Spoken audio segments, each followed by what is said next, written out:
What in the world? That was What? not the normal intro. That is not the normal intro. What? I must have forgotten to remove that last time. Welcome okay. to Tuesday night, the Idle Zone Syndicate. It's been a weird day. It continues on. And if you were sitting there wondering, A, where are those guys at? And B, what in the world just happened?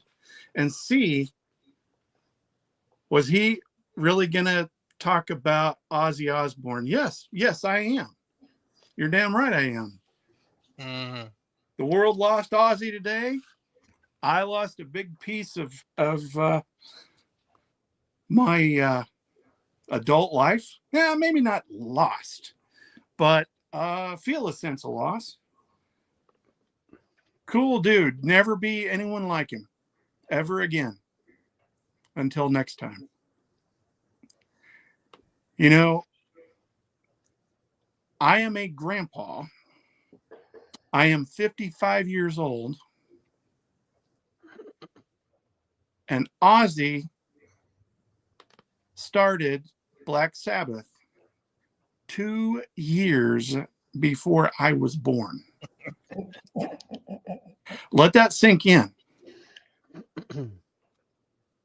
You know, in the world today that we have, where everything is automated and everything is computerized and everything is media driven and smart this and smart that and AI and you don't have to play an instrument or be able to sing to be a musician anymore. And that dude was relevant for 6 decades. Amazing. Absolutely amazing to me. So Yep. Welcome to the show tonight. We've got an awesome guest. We've got another guest, if he's able to get on. He's here. Oh, there he is. Okay. Was that him reverbing? Reverbing? I hope Sounded it's like not me. heard some reverb there. Sorry, I'm trying to get my phone on silent. Hot mic. Hey, guys, guess what's coming up? The weekend? But yeah. when I say, hey, guys, that means the 3 of you. The How Frank about the- Stong event is coming the up. Frank Stong event. I like that plaque. That's nice. You like that plaque? Yeah. It was updated today, as you see. Mac Hale, Kyle Kisser. Oh, what's that say? You know, looking at this plaque, there are 3 guys whose names are on here twice. There's one that's on here 3 times. Yeah, and I knew who it was when I read the message. I wasn't the first one to swing the bat because I was at work, but Well, just because I swung the bat doesn't mean I wasn't at work. Is I guess I must have trained him right. Wow. And I really hope when he rewatches this or watching it now, maybe I can get a rise out of him because. Well, yeah. Or he just grabs the partner that's hot at that time, kind of like I did last year. Could be. It's possible. Mac Hale, the only 3-time champion. And this is the 11th event that's coming up. Mr. Crank, is Brad backstage? He is. We'll bring him in. Let's talk a little bit about Brad's special promotion tonight. Hey, we Brad. have a Stongathon. Stongathon. It's it's going to be like a telethon type thing for Stong donations. And Brad is going to be in and out for our time tonight. And I'll just let him explain what he wants to do. Well, I hope everybody can hear me. Yes. Okay, cool. So always looking at a way to find funding for the Stone Scholarship. We look at a lot of different ways, a lot of different options. A tremendous number of people get involved with it every year to make this possible. Little bit of background. It's named for a past member, Frank Stong. I never had the privilege of knowing him, but I know several guys from down in that area, and several past KBN members did know him. And so it was his type of person that we wanted to name the scholarship after. We started it in 2012, and since then we have given out 31 scholarships for a little over $21,000. And the only way we get that money is through the Stone tournament, and then donations. So talking about the donations, before I go too awful far, thank you to John Ingold and Twin Rivers and Express Tires. They're a trifecta. They're kind of like all one and the same. They have issued a club challenge of $100 to each club to donate to the Stone. I think KC Bass has donated, and actually I think East Kansas ponied up $250. So if you belong to a KBN club out there, the next time your club gets together, pass the hat, send the money. It doesn't have to be for this event. You can put it on PayPal, put it in the comments that it's a Stone donation. We'll get it there. We'll get it taken care of. The other thing I would say, something I thought was pretty neat, last year at our banquet, every year we have we sell cards, and it's a matching money type of deal. Whoever wins gets half the money, and the other half goes into the Frank Stone.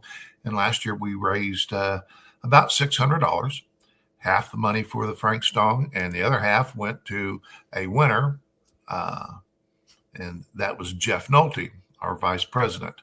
And Jeff immediately donated the entire $300 back to the Frank Stone.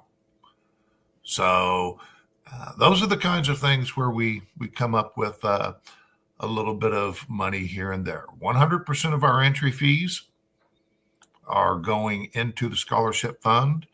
The people that will be volunteering are 100% volunteers. We're going to have door prizes to give away. I know that Jeff Nolte and a friend of several of ours, Richard Kiblinger, have been searching out donations, items to be given away at the tournament. So for me tonight, my wife's not here. She's out and about somewhere. Oh, now we understand how you're going to talk. Yeah. Okay. Yeah. So And now it gets clear. I got to get it because this is far going to exceed my allowance. I have to get this money like spent quick. So, my wife and I we've been very blessed through the years. And one of the things that happened years ago was our son Joe was the second ever recipient of the Frank Stone Scholarship. I like to think it made a difference in him. He was not that good of a high school student, but then as he moved on, things have changed. He's a nice member of society now, lovely wife. We have 2 grandchildren by him. And so in an effort for us to give back, because we have received, tonight, my wife and I will match whatever gets donated, by whatever means, up to a maximum of $500 total. So anybody who's watching Brad. Uh-oh. Right off the bat. Uh-oh. So I'm not going to let you escape off here without letting our audience and letting everybody know how to donate. No, I agree. He was getting there. I'm getting there. Okay.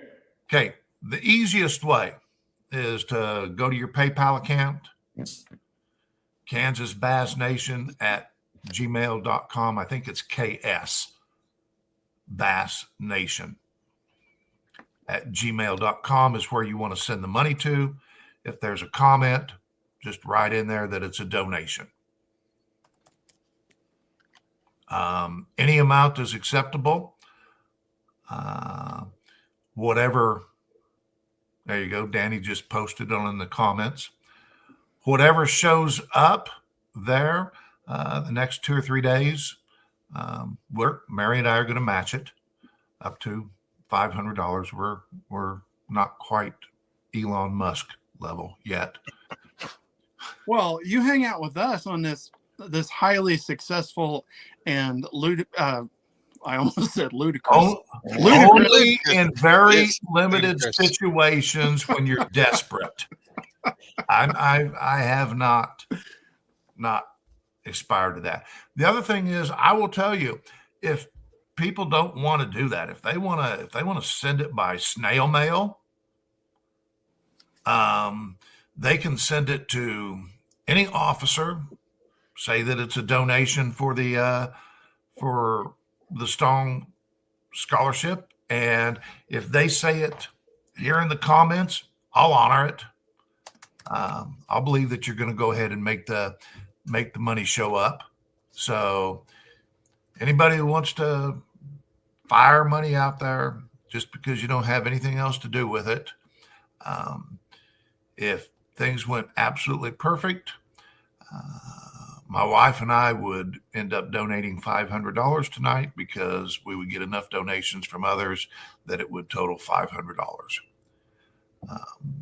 So that's my 2 cents worth. I know that I was glad to see that Danny got the plaque because we have to meet up. We're meeting up Friday to him to get the plaque to me so I can get it to the tournament. Then I've got to run to Albers on Saturday to pick up donations from Albers and Mark Moody. So you're saying if I write a check, what do I fill it out to, Brad? Kansas Bass Nation Scholarship. Kansas Bass Nation Scholarship. Yep. Okay. And then if I leave it at Albers, you'll pick it up there. Oh, yes, you leave it there. I'm going to be there Saturday before noon. Okay. Well, I'll be at Grand Lake Saturday. I won't get to see you, but my donation will be there. Okay. Well, thank you. And was that $500, Kister? Mm-hmm. Yeah. I mean, Brad done already? I'll probably since I don't get to fish the Stong this year, I will probably donate my entry to the Brad's fundraiser. There you go. That's $50. That's $50. And that's, if you can't come and fish the tournament and you just want to donate, you can donate the $50 because 100% of all this money is going to go into the scholarship fund. Yep. And that's what it's all about. Right. And the people that are eligible to win it are KBN members and their family. So this is money that we are putting into our own family. Yes, absolutely. And it's kind of a fun idea too, because we get a little audience participation, a little more interaction. Guys, we actually can check the PayPal. We might know that you're sending the PayPal if you're watching the show and sending it. You can also, as Brad mentioned, comment how much you're intending to donate, and again, he'll match it up to a total of $500. So we'll have Brad back in a little while and Yep. check in and see where we are. Yep. Hopefully you will have spent, let's see, $50. I'll have to make that up out of my allowance. That's what?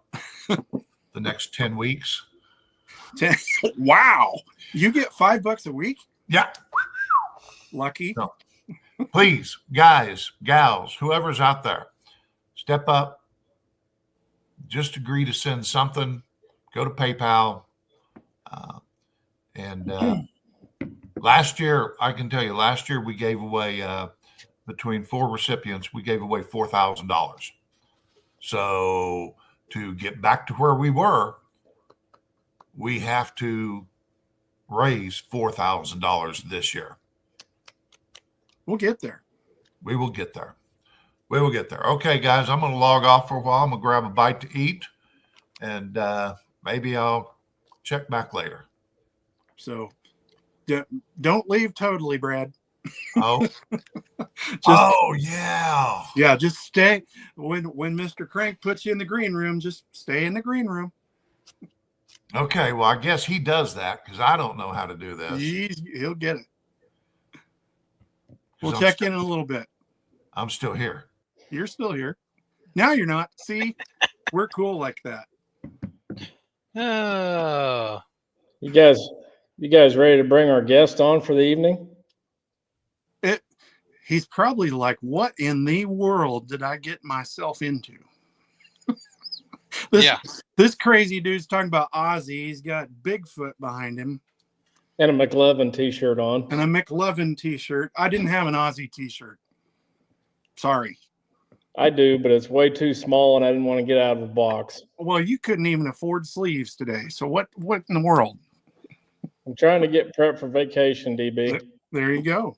Who we got tonight? We got a guy that's been bass fishing for quite some time. He started, well, I don't want to say that he started his career at Bassmaster because I'm not 100% totally sure, but he fished 85 total tournaments with them per their stats.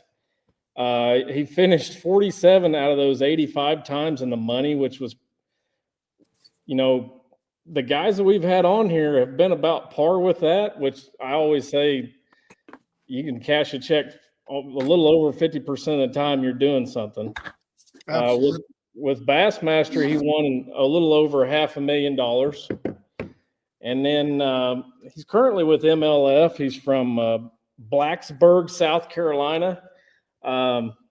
He's been qualified for Red Crest 5 times. He's got a couple wins, 42 top 10s, 59 top 20s, which I think's outstanding. Lou's Strike King Pro, Andy Montgomery. Bring him in. Hey, guys. How's it going? Oh, it's good. All good. Yeah, I was getting educated on a lot of things sitting back here in the waiting room. Yeah. And I did start my career at FLW like a ton of pros. I knew I missed that. Yeah. So I fished FLW for 5 years. And actually, back then it was the FLW. Here I am just rambling. So before y'all even ask any questions, good. but that's what we do on this show. Yeah, actually back then it was kind of the FLW bass feud, trying to protect their anglers and keep their own anglers. And man, they was some absolute studs in FLW when I was there. And the first year, the schedule didn't overlap when I was able to fish the Opens. Because, of course, I dreamed of fishing the Bassmasters Classic like everybody else. The very first year, we was able to fish the Opens because they always overlapped the schedule. I jumped in them and qualified that first year through the Southern Opens. So that was my start. I've been very diversified. I've spent a third of my career at FLW, a third of my career at Bass, and a third of my career at BPT. So I understand them all. There you go. What was on your boat wrap while you were at FLW? Please tell me Huggies diapers. Never had one. Interesting. I guess I don't know. I was probably perceived as a dumb country boy that couldn't talk on camera. Yeah, and probably even through a lot of my bass days, I was perceived as that. It wasn't until the Major League Fishing Cups that I was really able to show my personalities. But yeah, never had one of them team deals. But very interesting that I was leading the Southern Open points going into the last event, so I was pretty sure I was going to qualify for the elites. I got a call from the guy that controlled all that at FLW while I was sitting in the meeting for the last Bassmaster Southern Open. Hey, Andy, we know you got a big week, but man, we got some big opportunities for you. I'm like, yeah, where them big opportunities been the last 5 years? So, yeah, he called me while I was sitting in the meeting. I was leading the Southern Open points. So, yep, that's a true story. Wow. Yep, never had a wrap there. My first wrap at Bass was a chatterbait. No, I actually did run a chatterbait wrap at FLW a little bit. And then rolled on into Bass. Well, before we get too far into anything, I don't know if you heard me say, but my wife's prayer group is meeting outside underneath the. We run a lodge here on Grand Lake, Yeah. and we have a covered boat parking. It's the best place. BPT is coming here next year.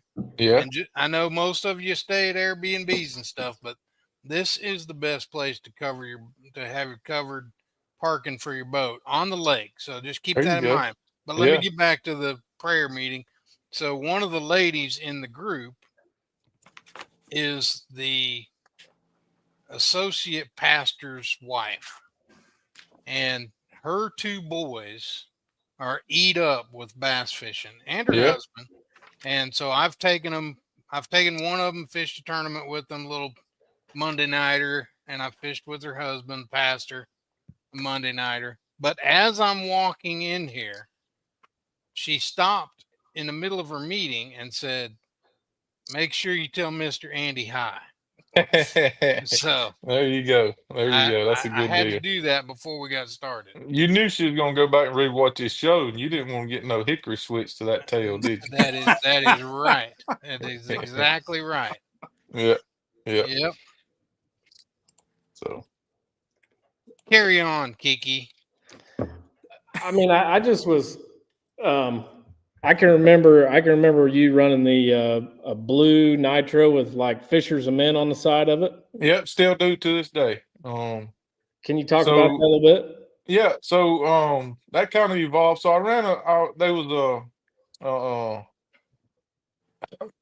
man, he wants to remain anonymous. So, but anyway, a guy owned a big company, and he actually he sponsored me for several years. It's called Farm to Feet, and he sold that company, and it kind of evolved into the Fishers of Men National Tournament Trail Wrap. So, it's a good deal. And the Fishers of Men National Tournament Trail, it's the longest running, biggest team trail in the country.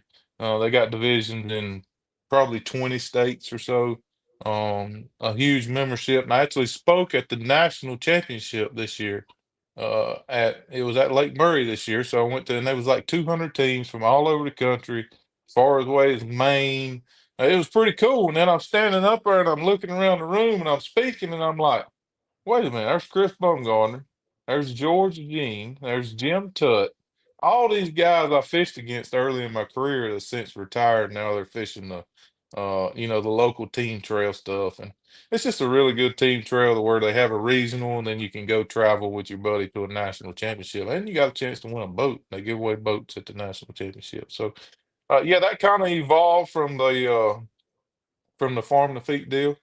Um, yeah, and that's still what I run currently. My boat's probably 50-50. I'm heavily involved with Bass Pro Shops and Nitro. And then my sponsor base is pretty small. It's intentional. But yeah, so it's Bass Pro Shops, and then Rather Outdoors, which is Lose and Strike King, and then Fishers and Men National Tournament Trail. And of course, I got like Mercury and Lowrance and Power Pole, but them's kind of smaller. It's really them. The major boat wrap type stuff is Rather Outdoors and Bass Pro Shops, and then Fishers and Men. And you've always kind of had the blue colored stuff, right? Blue boats. I think that's Yeah. why maybe I've been attracted to the boat that you've ran for so many years. I'm glad you're attracted to the boats and not to me. No, But anyway. absolutely not. But But anyway, Why not? I gotta have yeah, something blue on. I yeah, gotta yeah. have something blue. The blue kind of evolved from that. Well, that was Fisher's and Men's color. So once I switched to that, we wanted to match the wrap to their colors. And it's just stuck, it's just what I've ran since then. It goes good with the Bass Pro Shop stuff too. I didn't know you could see that color, Kyle. That's about the only color I can see. That Big Bass shirt you got on is as blue as it can get. I like it. You ain't colorblind, are you? Yes, I am, Yes. Well, unfortunately. you're probably really good at sight fishing, then. Everybody I know that's colorblind is really good at sight fishing. I've never heard that before. So he must not be. And unfortunately, fortunately and unfortunately, around here, I don't get very many opportunities to sight fish. Yeah, yeah. There's a couple guys around here that was really good at it, and they was colorblind. Somebody on the national tour that was really good at it. I can't remember who that was. But I'm almost 99% certain Aaron Martins was Wow. colorblind. Yeah, yeah, one of the most detailed oriented guys Yeah. ever. I'm almost certain he was colorblind. I did not know that. Yeah, There's definitely certain degrees of it, that's right. But I lived in a small town that the mascot and the school colors were blue and white and red, a little bit of red. So I That's can't. what you could see. Some things never change, man. That's right. That's right. Mm. So talk about, you talk about Fishers and Men, and I think if I'm not mistaken, did they send a couple of guys to the team, Bassmaster team? Yeah, yeah, they Championship? did. They did a few years ago. They sent a couple teams to the national championship. Well, what did Bass call that? Bass Team Championship. Bass Team Championship. Yeah. So it's a good deal. It's just team trail fishing is still the bread and butter of bass fishing all over this country. It just is, period. And so it's good to be associated with them. It's I mean, Major League Fishing is doing this little team format thing now, and it's really, really cool. So, That's me kind of and where I all, was wanting to lead you into, was a little bit of that, and yeah, have you well, talk about some of that, because yeah, those are kind of a neat format to watch. yeah, yeah, and I'm really glad they finally did it, putting two of us in the same boat. Me and Ott won last year at Wisconsin, so that was a good deal. But man, it's just fun fishing with your buddy, and not that we're any better than anybody else, but when you get two guys that's got that much knowledge and you hear them talking back and forth, bantering back and forth. Because trust me, there's a lot of talking goes on in a bass fisherman boat every single day. But most of the time it's just in our heads. And you don't get the thoughts. But when you're actually fishing with a team tournament in a boat, you have to bounce some thoughts off each other. And so it's a whole new level of verbalizing it to the audience, what you're thinking and how you go through your decision processes and that thing. So it's the funnest thing I've ever fished. Um, Hands down, the original Major League Fishing, no practice, back your boat in and go. Uh, I excelled in them, and that was the funnest thing I've ever fished. It was pure bass fishing. And this, they lost a little bit of their luster, and this kind of brings it back a little bit. Well, I sure do enjoy watching it. I just seen, I like watching I can't think of what they call it, but there's like 4 or 5 guys on a team and they're all wearing headsets, and Yeah, so they went away from that. Now it's through team fishing where we're both in the same boat. That was kind of the original format of it. Yeah, it was good. It was different. Uh, but at the same time, you can't experience the true emotions of catching a big one or losing a big one through an earpiece. I mean, all we would hear was, "Oh no," or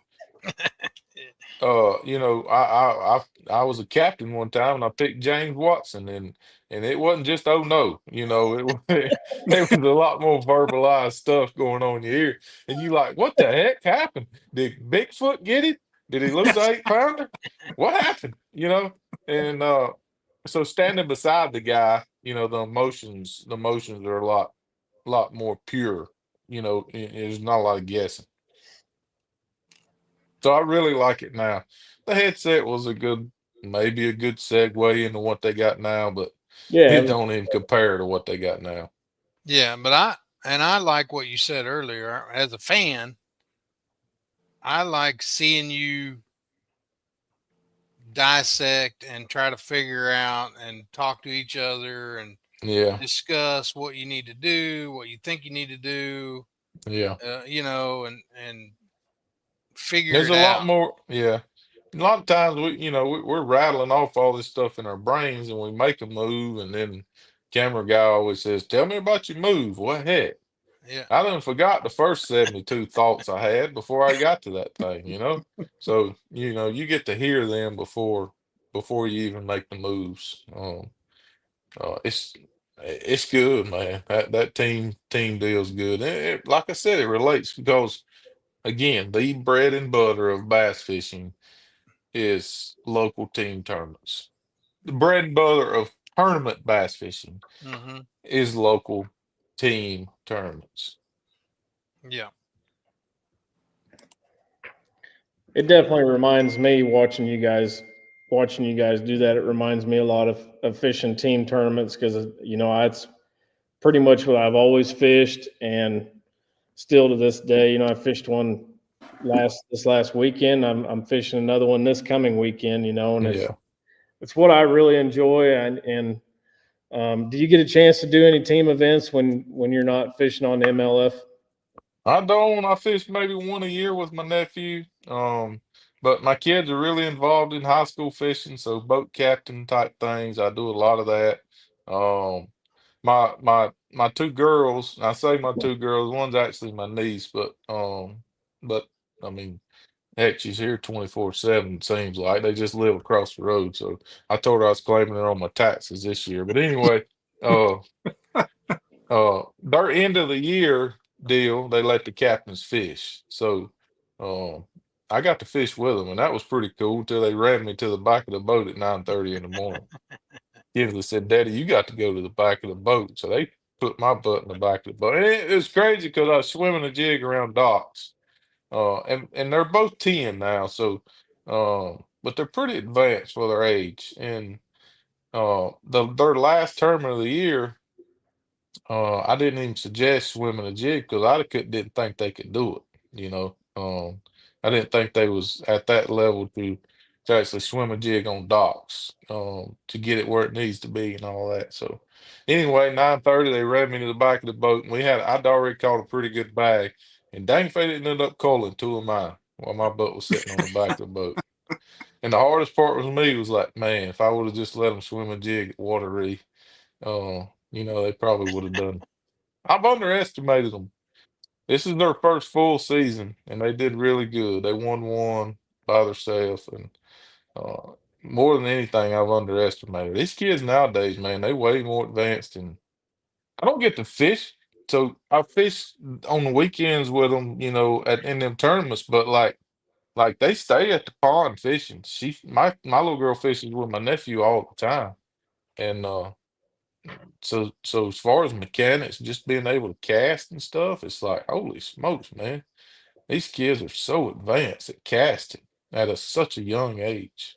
hmm, I agree. I see a little bit of it in my son. He's definitely more advanced than I was. I That's think right. I think maybe my son's 7. I think one of the reasons why he possibly might been able to cast better than I was when I was that age was maybe the technology and the reels is a Nah, that little has bit got a lot better. to do with it now.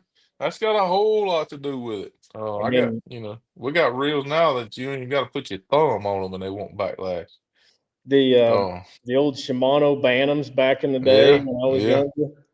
yeah, yeah. My daddy had two old Daiwas. That's all we had was two bait casters, right?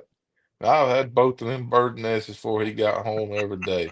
And back then, you didn't even put your own line on your reels. So he'd have to take them by the local bait shop to get line put back on. You know, they put them up on that thing and spool it. You didn't even put your own line on your reels back then. So, yeah, once a week, he'd have to go get some new line on there. And it was a big deal now because we didn't, I didn't grow up with no money. So that was a big deal having to take your rod over and get that 12-pound clear blue string put back on it because I done blowed that joker up. It just least- almost makes you wonder, like, how in the world did they even cast? Yeah. Yeah. I mean, It's the line, like the line, even the line, like mm, I remember my one of the guys, probably the guy that taught me most about spinnerbait fishing. That dude threw yellow strand on everything, yeah. Yeah. so he could see it. And I'm like, Yeah. Yeah. man, and we Yeah. don't even have stuff like that anymore. No.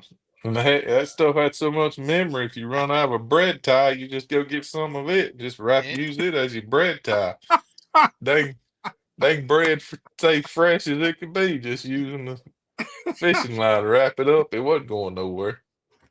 What I think's kind of wild is, like when I think of like old school versus new school fishing, like, and I go to a lake like Table Rock and I put my boat in at Kimberling and I can see down 20 feet. And I'm thinking, how them old boys back in the day were just catching them on bluffs and stuff with a salt crawl. And I'm going, there ain't no way. Yeah, yeah. Fishing pressure has a lot to do with that. In my opinion, these fish are highly educated now. And my pond's a perfect example of that. Like, my kids terrorize my pond. I always wanted me a pond. I built one and, stocked it. And man, my kids terrorized it. Every now and then they'd catch a 3-pounder, but it's hard to get a bite down there, right? It's hard to get a bite. And what they would catch would just be little pounders. They may catch a pound and a half. And I'm like, this dang pond, they're all dead. They're all stunted, right? Well, they watched some YouTube video of Kendall Gray or some one of them famous suckers and putting a brim on the hook, right? And they go down there, catch them some brim, float that live brim out there, and start catching these giants. We didn't even know existed in the pond. Didn't even know they existed. So if a bass is born down there, they gonna catch that joker when he's 6 inches, when he's 12 inches, and maybe one more time when he's about 13 inches. And then he ain't bite nothing else unless it's alive. And they grow big. It's pretty, that really did teach me a lot about fishing pressure. And it wasn't just one. This place, I got some big ones in my pond. But good luck catching them unless you float a live brim out there. It looks like he's crippled with a hook in the back of it. I was gonna see if I could pull up a picture of it and show it to you, but yeah, Sounds go like ahead. maybe I can listen and type at the same time. He needs a couple of clutch bosses or something to toss around in there, maybe. Well, not well. My nephew's really into that type of stuff, and he's tried everything he could to imitate a brim. And I'm telling you, they don't catch these big ones. They're in there. They do not catch them. So, at what age did you have the inkling that you wanted to fish for a living, and how did you get there? I guess. Yeah, I don't know if I could point to a certain. I mean, I always want to do it as far back as I can remember. But yeah, I just grew up just loving fishing, old Bassmasters TV shows and Bassmaster magazine and that type of thing. So yeah, couldn't point to a day, but I've been obsessed with being a professional fisherman and doing it for a living since I was 11 or 12 years old. And I tell this story. So I played a lot of sports. And we was pretty good at baseball. was pretty good at basketball too, but baseball would be the last sport we played, right? And there was like 7 of us came all the way up through Little League, and our senior year we got knocked out one game before the upper state. And all my buddies is down there, whatever, crying, hugging each other, whatever. And I'm sitting on the hill. Mama says, "You don't want to go down there with your buddies?" I said, "Mama, them boys don't know how many fish they ought to catch." That's So yeah, it was early on. I knew this was like my dream, and it was like laser focus. Like I said, we didn't have a whole lot of money, but I got $3 a day to get a super tray because I was a big boy now. I had to eat 2 chicken sandwiches instead of one. But I could get a regular tray for $1.50. So I made $1.50 a day, and that's how I bought me a pack of Zoom worms. Was eating a there, regular tray instead of a super tray. there So you yeah, go. as far back as I can remember, everything was kind of geared towards somehow being a professional fisherman. It's been a lot of time at a pond that was behind the farm that I could ride my four-wheeler to. And of course, my dad fished, my granddaddy fished. So they would take me a little bit, but they was just worm draggers. And my dad ends up being my team partner, one of my team partners, and I fished with Brian Thrift a lot too and Louis Hull. But Daddy really got into the whole game of fishing after I started trying to do it. And then, so how did you advance? I guess did you start with like little team Yeah, yeah, it was trails all around local and team stuff, and uh, you know, and we had a lot of success. I don't know how else to say it, but we did, and I had college scholarships, academic scholarships, so I didn't have to pay for tuition, but I pretty much paid the rest of my way through school fishing, food and all that type of thing, and so yeah, there was a lot of local team tournaments, winning enough to pay the next entry fee. And then, um, so back in them days, you actually had to qualify for FLW. It wasn't easy to get in, unless you knew somebody in the Ranger. But heck, I'm a skinny kid from Antioch, South Carolina. I didn't know nobody. So, uh, there was 2 ways to qualify: make the top 10 in the ever starts, or um, top 10 as a co-angler. That guarantee you a spot. And so I did both of them. I won the co-angler of the year on the FLW side, and that got me the spot. And that was actually the year the chatterbait came out too. And I was on the front end of the chatterbait. Uh, and Ron Davis helped me and Brian Thrift get in. Not get in. He helped us with some entries our first year on FLW, and man, back then fishing was good. I tell people I started in the heyday because Mhm, payouts were insane. John, you probably mhm. remember, on the bass side they had the majors, and on the FLW side, I don't even know what they called them. They might have been majors, but boy, they paid. And pretty much made my living off winnings. Um, that's how I made my win. Hey, looky there. You're one of our favorites. Oh, there you go. He said hello, so you ain't got to take that hickory switch to him. Did you hear him? No. Oh, Hi, I said, Andy. hello. He told us hello from you, so you ain't got to take that hickory switch to him. He's been a good Good boy job, tonight. John. We're excited you guys are coming to Grove next year. Yes, ma'am. Yep, So yep. we watch Grand after Lakes the fun. cast every time, and There our you go. our family enjoys you. So, Yeah, after the cast is a good show. That's for sure. well, we enjoy it. So, all Thank, right. thank you, thank you, thank you, Bye. thank you. Yes, ma'am. I don't know where was we at. I was walking through my life history, but yeah, I qualified. That's what it was. I qualified, and then we kind of done went through. I fished 5 years at FLW, and won a lot of money over there because man, payouts was good back then. Um, and then when I went to bass, that's when kind of the endorsement side of my career started taking shape. Um, and then Major League Fishing Cups came out. I was still fishing bass, but involved in them. That's when the endorsement side of my career really started taking shape. Do you remember, Andy, when you qualified for bass through the opens? Do you remember any of the other qualifiers at that time? Yep, Randall Thorpe.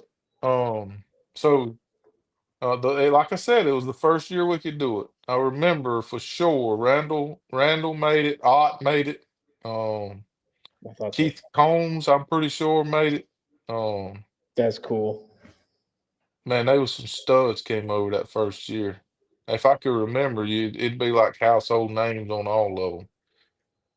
But yeah, them's the ones that stood out because I know me and Randall was battling it out for the Angler of the Year, 1-2, and of course I had to go to Seminole and flip grass against him to see who was going to actually be the AOY and the Southern Opens, and I lost that battle flipping grass. I made the top 10, but I still lost that battle to Randall. That was a good year, man. That's 2010. I was in a position that a lot of these young kids are today when fishing was my life. I was married but didn't have kids. Very low bills. My dad was still living, so the farm I helped him when I was home, but I was gone like 250 overnight days that year. I won $260,000, I think. And at one time, I was fishing 4 national trails, and I was leading AOY in 3 of them. And I had a false dream that I was going to win AOY one year. I mean, you think about it halfway through the season, if you're leading in 3 of them, hey, one of them I mean, you'll end up winning. But somehow I always seem to bomb 1 or 2 in my career. But yeah, that was a very key year for me to propel the rest of my career. Won enough money to really, really be okay for a while. And maybe allow you to fish a little bit more free. You A little think? bit more free, yeah. I never really, even though I grew up broke, I never had a fear of going broke. If that makes any sense. I don't know how that makes any sense. So It makes sense. It makes sense. It yeah, makes total I sense. never was gonna do it on credit cards or nothing, and I always had enough money to go to the next one somehow. So, yeah, mean, but that was a very, very key year. You can look back. I mean, there's so many. I won a $25,000 local tournament. That looking back on it now, had I not won that 25,000, it's like how the heck would I even pay the entry fees for the Ever Starts or the FLW as a co-angler? Without that money. And I caught the fish to win that tournament. It was a 3-day tournament, national championship in the team trail, and we was coming back down the lake, and I turned in a cup. My dad had fell off the barn. He jumped off top of his barn, but he didn't jump, but he fell off top of his barn, so he couldn't fish with me. And Louis was fishing with me, and uh, we was coming back down Lake Norman, and I turned to go in Davison Creek, and we only had like 10 minutes left. And Louis, who knows Norman like the back of his hand, fished tournaments his whole life, blah, blah, blah. He said, "Where are you going?" I said, "We got to fish that dock one more time, Louis." He said, "We ain't got time." I said, "Yeah, we do." And uh, I stood up and I shot my jig on and I caught a 4-pounder. And we was island, I was on plane and Louis throwing one out, putting that one in the live well. And I said, "We just won this tournament." And we got back with less than a minute to spare. And it's crazy when you look back over your career and it's like, man, had I not made that one decision, and which I believe everything happens for a reason, and there's probably reasons I made that decision because I do feel like this is what I was put on this earth to do. Um, but yeah, you look back at just little things like that, man. That one decision, and I didn't let him talk. He said, "We ain't got time, Andy." I said, "Yeah, we do, Louis." And I don't know if we had time or not, but we So that was that decision was yeah. that. And if everybody looked, when you ask guys that's had I think next year will be my 20th year, a 20-year career in this business. What's the most memorable fish catch? I bet most of them's gonna be in a Bassmasters Classic or to win an Elite Series or to win a BPT. That one right there was the biggest fish catch of my career. That's cool. So on that decision, did you make that decision before you headed that way, or was that something No, like you were I running down the lake and something told yeah, you to turn in there? it pulled me in there. Yeah, yep. It was definitely God's plan for me to catch that fish. That's for sure. No, but Yep. yeah, no, I was calculating in my head because we was in third going into the last day, and I was calculating in my head, and I'm like, man, we got a chance to win, um, but we would not have won had I not turned in there. And boy, I'm doing some math, I'm looking at the clock and Mhm. I'm thinking, and no, that was when we strapped our rods, we got to go, let's go. And Louis thought we was headed in. I was headed in, and it was just like, man, I gotta fish that dock one more time. And very few docks did we fish every day. But we'd fish that particular dock every single day, and had not caught a fish off of it yet. And most of the stuff we didn't repeat, but that particular dock we'd fished it every single day, including that day, and had not caught a fish. And then I caught that four. Which back in them days, a 4-pounder was a big deal on Lake Norman. I mean, how many 4-pounders have you caught off of it since? Very few, very few. I don't even know that. I worked full time, was going to college, and then I was working part time, so there wasn't a lot of practice. And Louis made jigs for a living, so he didn't get to fish a lot, but he had went one day, and had a big. He said I know I had a big bite on that dock. He shook him off, but yeah, that wasn't like it was a dock that had a lot of history. It was just a dock that he told me he shook a big one off, and we fished it every day, and I caught him the last time we fished it. It's pretty. It almost gives you chills thinking about it. It really does. It really, really does. Yep, that's a cool story. Yeah. So I've been very, very blessed that to make it in this business for as long as I have. 20. I think next year will be my 20th year. I quit working in 2006. Next year will be 2026. I graduated from Clemson University, but I think that's 20 years. Mm-hmm. Yep. Yep. So, is there in your professional career, is there a fish catch that is right up there near the top? No, there's a lot of them that got away. Yeah. Yeah, there's been a lot of missed opportunities in my career. Been very, very, very close to winning a lot of tournaments, and even some really big tournaments, some FLW championships and stuff. Yeah. But yeah, there's not like one particular fish catch that really stands out in my career. But man, I just remember all the heartaches, What about that? What about that 9-pounder? I Yeah, think that 9-pounder that you. call it the last second. I'm not sure it was in the boat. I still don't. Well, they did review it in the You, camera lens. You know what was crazy is so Matt Lee was close to me, and I could hear his official counting louder than I could hear mine, and they wasn't on the same page. And so yeah, in the end, that 9-pounder didn't make a difference. it He did didn't. not. He didn't get me big fish. It was a cool catch. Everybody's seen it. Yeah. I just switched to lose. It's one of the only switches I've made in my career. I just switched to lose.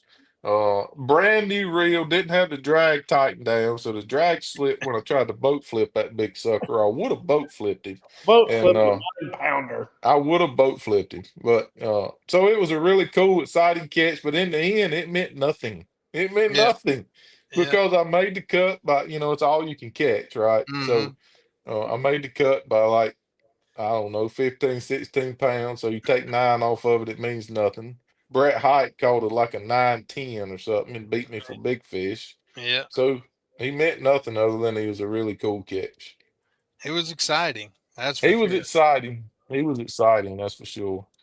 But yeah, I don't know. I cannot think of one single fish that stands out in my professional career. A lot of heartbreak. A whole lot of heartbreak. I can remember them little jokers. I can remember a heartbreak time change, and your electronics didn't update. Yeah, that was bad. And then I went out there and caught a pile of them fishing floats the next day. And but yeah, it was I caught them really good that afternoon too. It was a classic that you're talking about. I'd caught them really good that afternoon, and I'm very thorough at a lot of things, including time management. And um, I was excited to go back out there the next day. Whether I could have won the Bassmasters Classic, who knows? I doubt it because I had a big lead. But I was going to catch them the next day, and I actually stopped close to the ramp and was fishing. And when I come in, he said, "Andy, you're late." And I said, "Man, quit messing with me." He said, "No, I'm serious." And he pointed at his clock, and I pointed at my graph, and the graph's 7 minutes off. Well, it's actually 10 minutes off, but I was 7 minutes late. It was exactly 10 minutes off. And I look at my phone and I'm like, oh my gosh. But anyway, so I got a 7 pound penalty. Um, yeah, 7 pound penalty in the Bassmaster Class is pretty tough. But especially the way I caught them that afternoon. I was super excited to get back out there. Fort Loudon and that particular, Fort Loudon, which is where it's at, and I think the Classic's there this year. Mm-hmm. Yes. I've had a tremendous amount of success there. That's actually, if I'm not mistaken, that may be the only tournament I didn't make the top 10 at Fort Loudon, and I fished 4 or 5. One of them, I won one of the Major League Fishings there. So I feel like I know my way around that place really good. And man, I was ready to go back out there. But yeah, that was a heartbreak. 10 minutes off, and it was just a glitch in the system. It is what it is. It was a glitch in the system. It I was didn't- going by that, and I mean, I run Lawrence's as well, and I have a really hard time understanding how it got to be that. I mean, you can select your time zones and do all Yeah. that. and Mine has done it recently. yeah, Recently. I hadn't had no problems lately, but I know during that one update they had, there was some issues with it, but it was fixed in the update. But yeah, When I changed out my batteries, which wasn't that long ago, when I went out the next time, 2 of my graphs were dead on, and one of them was not even like an hour off. It was it's like 10 10 minutes. minutes. Yeah. Yeah. Yep. Well, the good news is in BPT now. Somebody tells me when to quit fishing. Right. The time management days are over. At least for now. Time management days are over. They tell Yeah. you can quit. Which no, I mean that's one of the greatest things about I love that lines out thing myself. It really saves our bodies. There's just a lot of good in that, you know. Yeah. We used to think, and this ain't no shot at anybody, it's just facts. But we used to think, every time you was at the weigh-in line, everybody talking about the big one they caught in the last few minutes or whatever. No, them fish just bite. You didn't get lucky. They bite late. They always bite late. Mhm. There's so many fish in our format caught in the last hour. It's incredible. And what that does is show you how how big boat number can be. We always worried about being the first boat number out, you Mhm. know. Buddy, let me tell you, that guy that gets to stay out there an extra hour, whatever day it may be, could be critical. Mhm. It's funny- it's It funny shows say you it shows you not just like the late bite, but that like bite windows, you don't, you really, 100%. you didn't really see that before because you didn't have a No, time, you yeah, didn't have a time stamp on the fish that was caught. But yeah. with you all, you can see, man, there's a lot of fish being caught between 10 and 11 or It's like them suckers send out a text message. All right, let's go. Get time to it. eat.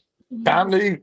Mm. But I'm telling 95% of the time, I started to say 98, but I'm gonna go with 95% of the time. It is amazing how many fish are caught in that last hour. Mm. when we first started the major league, I say when we first started, I ain't got crap to do with it. I just show up and fish. But you know, the back your boat in, no practice, get it on. There was a ton of fish caught in that last hour. Well, everybody said, well, that's just because we're figuring it out, you know, because we didn't have no practice. Mm-hmm. But now we're practicing, and it's still, you go straight to your best stuff, and it's still so many's caught in that last hour. It's amazing. Why do you think that is? It's just when they send that text message out, go bite. Yeah, it's pretty universal. I thought Bigfoot eat you, but there you are, you back.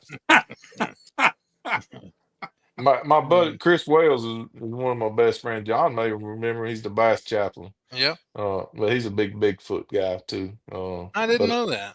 oh, he's a big Bigfoot historian. Has he I try seen to tell him, Bigfoot? I said, well, he ain't seen, but I tell him, I said, listen, Chris, please don't tell nobody about Jesus and Bigfoot at the same time. Please don't. That's funny. But yeah, I give him a hard time about Bigfoot. He swears Bigfoot's real. Maybe Bigfoot is real, but I still like Man, to we give him might a have hard to. time. We might have to have the bass chaplain on talk about that. Y'all, if you Hey, want to, Jesus. if you want to have a Bigfoot podcast, you need to get him on, and he can Okay. talk too. He can talk, Yeah. but Yeah. he dang, got choked up. He would be a good one though. He's got a lot of stories from the Bassmasters Trail, right? You know, Mm-hmm. he's rowed in a lot of boats Yeah. with a lot of guys and seen a lot of things, but that Yeah. Bigfoot thing, it gets me. Gets Yeah. me. I I guess hope he's. I don't never see him because I like walking through the woods in the dark. Yeah.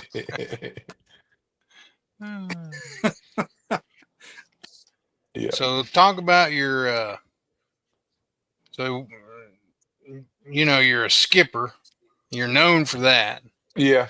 So what do you see people doing wrong that are trying to become good skippers? Yeah, that's a loaded question there.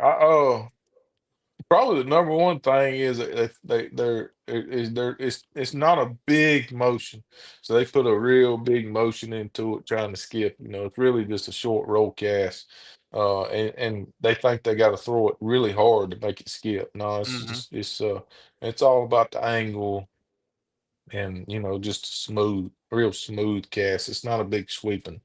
It's not a big sweeping move. And like you mentioned earlier, man, our equipment's so much better nowadays. It's insane. You know, Luz has got a skipping reel, which I designed. And it's actually I had some old guys that fish with me and they always put tape on the reel. Mm-hmm. To, you know, keep it from backlashing. They tried to skip like I did, and it's kind of where I got the idea for the reel, but you know, just shallowing up the spool made a tremendous amount of difference. Way better than put tape on it. But your equipment, you know, don't use too long of a rod because that'll make you do a big side on. You know, you want to use a rod that you can just make a little short roll cast and follow through. Follow through is good. You know, you got to follow through with it, which I've never understood in anything in sports that I play, golf, basketball. Can somebody explain to me why the follow through is so important? But it is in every single thing, and it's the same way in flipping.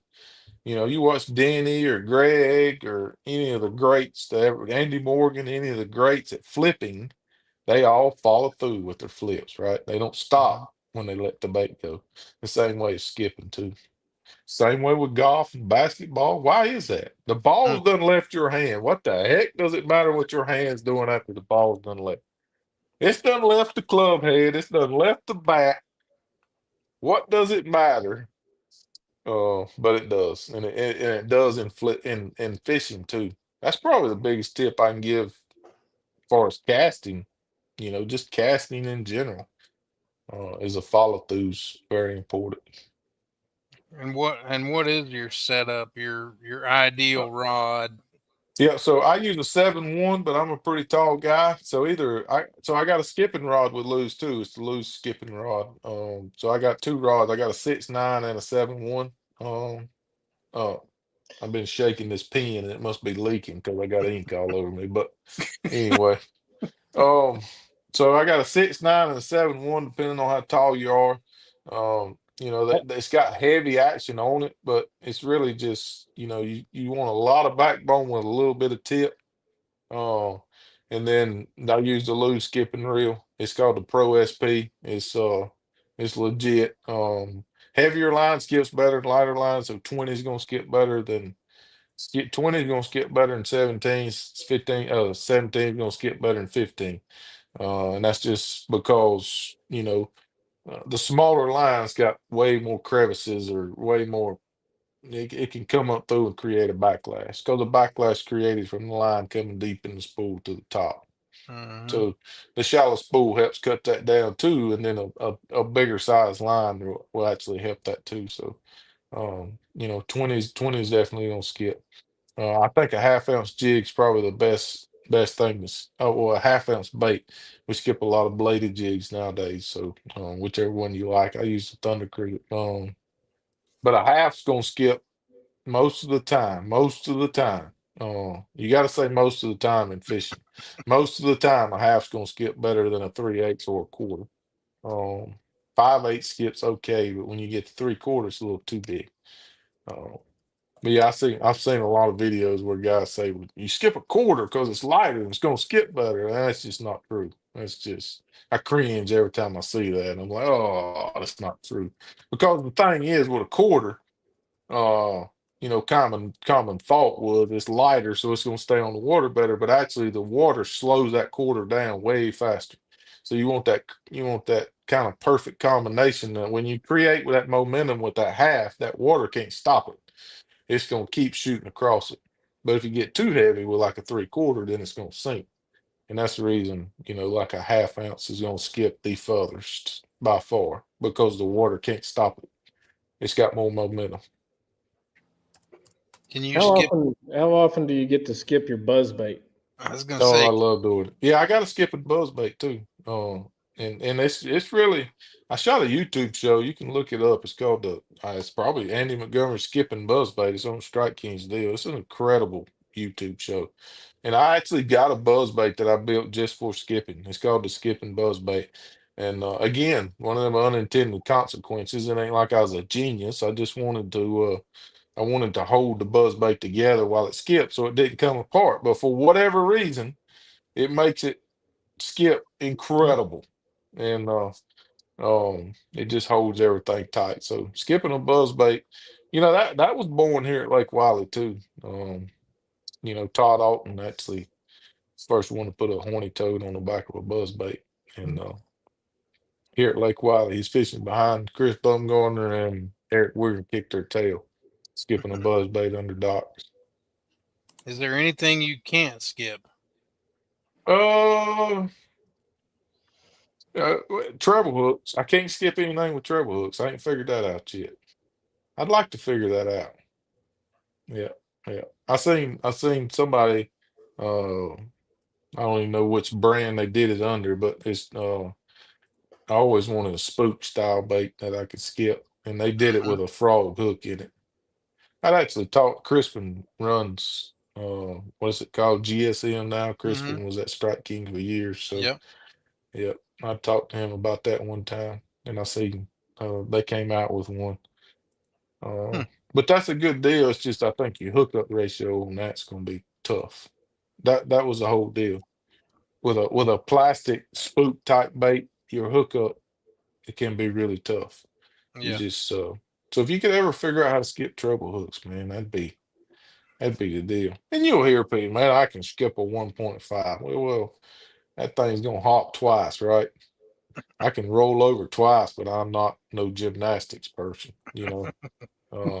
I've heard several say they can skip a pop or I'm like, you can make that thing maybe jump one time, but you can't skip it. So anything with treble hooks makes it really, really challenging to skip. So as far as let's just hypothetically say we're fishing in a boat, and I skip a number of docks myself. What do you think you do as far as, is it technique? Is it you skip it under that float 10 feet further? What sets you apart from a Gerald Swindle that's skipping docks behind you? Well, Or I'm not separated from Gerald Swindle because let's don't take it that far. I can. What Man, it's separates all. you from me or Well, Kyle? I yeah, guess 'cause I it's mean, I hard. heard you say When we start going with the eyes, that's where it gets kind of tricky for me. But I can put it in really small holes, and I can get in a rhythm where I don't miss. And I can do it. I can do it at a really fast pace without stopping, without coming off the trolling motor. I can get into a really good rhythm to where, I don't have to wait till I'm at the perfect angle. It's just really smooth, So I think I can do it really efficiently. Let me just put it that way. I can do it really, really repetitions and efficiently. aim. Sir, Repetitions and aim is a big yeah, deal. yeah, yeah, and doing it really efficiently. I see a lot of guys that can skip really good, but they always take their foot off the trolling motor and standing with 2 feet and shoot that thing way under there. Yeah, you're getting the job done, but and you're gonna catch a lot of fish, and you probably can beat me a lot of days. Uh, but if I can do it more efficiently, then the law of averages puts it in you know, my way. I Um, agree. that's kind of What and I can put it in some really small places. Yeah. we got a comment here. So, what technique does Andy hammer them on that no one would think you hammer them on? Yeah. Well, I tell you, I got really, and I suck at live scope or forward facing sonar, whatever you want to call it. But I got pretty good at dropping on them. Man, I really understood that. And when we went up north, I had some really good events dropping on them smallmouth with a 2D. Um, so yeah, nobody think I was out there with a drop shot. And it's crazy because Chris was actually my marshal at one of the Dakota events when we went up there. What's the name of that place? Oahe or something. Hawaii. Hmm. Yeah, yeah. And one of his friends actually called him. I had a good day out there. And he said, "Why didn't he catch him on?" I know he didn't catch him on no drop shot because everybody on camera caught him on a drop shot. And Chris said he caught every one of them on a drop shot out in the middle of the lake. Um, so yeah, I got really good at that, but that kind of went obsolete. About the time I got good at it's when it went obsolete. Um, but yeah, so I used to be good at that. I don't do that anymore. And then other than that, yeah, what everybody thinks I catch them on is usually what I catch them on. I used to be a pretty good offshore fisherman too. People probably didn't realize that. I won a lot of local events offshore and stuff, but that was prior to, I mean, it was prior to side image when I felt like I was good at that. Dragging that ball and chain. Yeah, well, I cranked a lot. No DD-22. People don't crank no DD-22 no more, do they? I don't know about Oh, that. they still do. I got a whole bag of them I found the other day. But yeah, we used to crank the DD-22. Uh, If you had but any yeah, tropical shads, I'd be trying to pay you some money right now. I don't even know the names of the colors. Oh, yeah. And then we caught a lot of fish over here. It's called a Milo. It's a big 1 ounce rattle trap or 1.5 ounce rattle trap. Caught a lot of fish doing that too. But yeah, the offshore game really changed with side engine. Um, is that y'all's ding dong dinging? Or was that my doorbell ringing? That thing probably yours. Oh Lord. Somebody knocking at the door. Yeah, that'd So at be bad. so at the so now you guys have where you would use your electron or forward facing sonar 1 period and not 2. So what is your strategy going into what are you trying to do? What are you trying to practice? How are you trying to practice? What do you, in a perfect world, what would you like to do in a tournament? How would you like Uh, to do it? all right, don't shoot me. I'm gonna ask you to redo that because it was my doorbell ringing, but I'm like, who the heck's ringing my doorbell at 9:30? And I think my wife texted me. She said, "Be on the lookout. The neighbor's bringing some cookies." But anyway, I Oh, told her I'd get the hey, you got cookies some later. cookies. Well, by all Yes. means, go get the cookies. No, we're good. So repeat that, please. I am sorry. I said with the forward facing sonar 1 period Yeah, on, what is your strategy for yeah, practicing and for, ideally what you would like to happen in the tournament? yeah. So I took it off my boat because it was hurting me more than it was helping Mm, me. well, that's an Yeah, easy answer. yeah, yeah. At Conroe, I tried to do it, and I'm 100% certain I would have got a check if I just would have fished that period. Um, mm, so yeah, took it off after that, and I had a pretty good year. Potomac, I didn't catch them. I sucked at Conroe. Potomac, I didn't catch them. But I had a lot going on that week. Actually, I had to fly home for a funeral and fly back and all that good stuff. So, um, I just got to get better at it, man. I gotta utilize that period because guys are doing it at Hmm. such an elite level. But I also know that I'm not there right now, so I can hurt myself, chasing that deal. Yeah. When if I just fish, I can catch more and then hopefully keep up during the non-scoping periods. I didn't use it at Kentucky Lake, made the top 10, so that was pretty good. You can't win. I mean, it's like, well, I mean, I won Potomac without it, so it's got to be a very certain situation. I really felt like I had a chance to win the James River last year. I won the knockout round pretty easy, but it's got to be very, very, very certain situations that you're going to win without that thing. So it kind of sucks knowing that if I don't get good at it, I got no chance of winning. Mm. Because I had so many close calls in my career to win. I won 4 times. I won 2 opens and I've won 2 major league fishings. So I've won 4 times in my career, but still never won an elite. Um, and never won one of the championships, which I was really close to winning a Red Crest and a couple FLW championships. So I say all that to say that at this point in my career, it kind of sucks knowing I can't win unless I get good at that thing. Even with the 1 period thing, you're not going to win unless you are really good at that thing, except for in certain situations. And that's what probably sucks more than anything because I look back at all the close calls I had in my careers and I know one fish here or one decision here, I would have won a lot of tournaments, and then now I'm at this point, and we got forward facing sonar, and like I ain't gonna win. I can have Mm. a good career, and I can keep making a living doing it, make top tens. I got to get good at that thing this off season, if it's possible, man. Is it possible for somebody our age to get really good at it? I don't know. I think I don't so. either. I Huh? mean, I I think think you can. so. Maybe, maybe. I don't know. I mean, I know some. I mean, they 2 of my best friends, so I can say their names. I mean, Brian Thrift was one of the best ever at electronics, and he has put the time in to get good with that thing, and he's not. Uh, Yeah. Edwin Evers, we know how good Edwin Evers is, and Edwin Hmm. has put the time in to get good with that thing, and he's not on them young guys' level. Yeah. So I don't know if their eyesight's better or what the heck it is, but I think it's the way they interpret what they're seeing. I yeah. think the reaction time's different.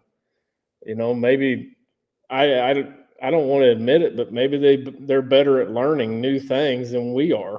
I Well, mean, we got a lot going on in our brains that they don't have going on. That's for sure.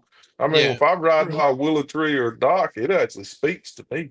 It's like Hmm. it's like the Holy Spirit speaking. Yeah. Hello, come over here. You know what I mean? Yeah.